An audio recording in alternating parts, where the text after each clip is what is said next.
Pernah satu saat Rasulullah SAW, seperti umpamanya beliau ketika bersama para sahabat di masjid itu pada masa itu masih dari tanah pasir ya, tidak seperti kita ada lantai keramik dan lain sebagainya ya.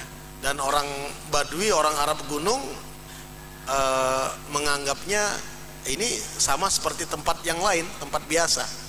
Pada satu ketika Rasulullah di masjid bersama para sahabat, tiba-tiba masuk orang Badui, orang Arab kampung, Arab desa, Arab pegunungan ya, masuk ke masjid itu, dan dia langsung cari tempat, ambil posisi, dia buang air kecil di situ ya, langsung dia kencing.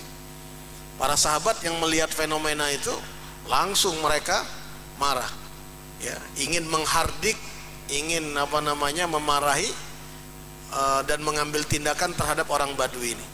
Maka dicegah oleh Rasulullah SAW. Jangan, kata Rasulullah ya, jangan, kata Rasulullah SAW, karena khawatir kalau dimarahi malah tambah parah nanti. Dia lagi buang air kecil, dimarahi, dia kaget, dia akhirnya buang air kecilnya jadi kocar-kacir. Tadinya cuma di satu tempat, jadi akhirnya banyak tempat. Kata Rasulullah, tahan, jangan dimarahin dulu ya. Orang ini cukup diberitahu aja, dia nggak tahu. Kalau tahu nggak mungkin dia buang air kecil di masjid, karena dia anggap ini adalah tempat seperti tempat yang lain. Maka akhirnya orang Badui ini gemetar melihat orang-orang di sekitarnya sudah melihat dia dengan pandangan yang tajam, menahan kemarahan terhadap dirinya. Tetapi ketika dia melihat keteduhan Rasulullah SAW meredam mereka, maka akhirnya orang Arab ini mendapatkan dirinya tenang kembali.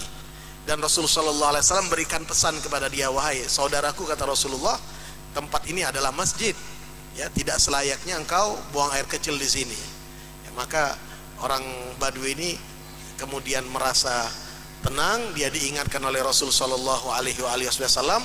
Lantas dalam hadis itu, karena saking senangnya dia mendapat keteduhan dari Rasulullah dan juga keamanan dari Rasulullah, tidak dimarahi oleh orang-orang ini, maka spontan dia kemudian berdoa dan mengatakan, Allahumma arhamni wa Muhammada. Doa dia, ya Allah, sayangi saya dan Nabi Muhammad ini. Wala tarham ma'ana ahada.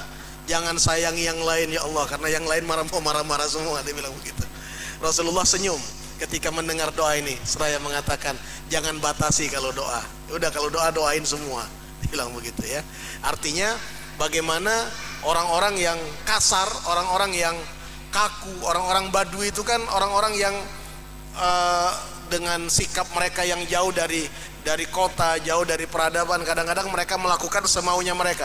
Tetapi Rasulullah dengan sabar menyikapi mereka. Ya, ini memberikan gambaran bagaimana kerasnya dan beratnya ujian yang dihadapi oleh Rasul Sallallahu Alaihi Wasallam menghadapi karakter manusia. Ya, jadi sedemikian luar biasa. Namun karena inilah banyak orang akhirnya tertarik dengan keluhuran budi pekerti Rasulullah, dan banyak diantara mereka kemudian masuk Islam.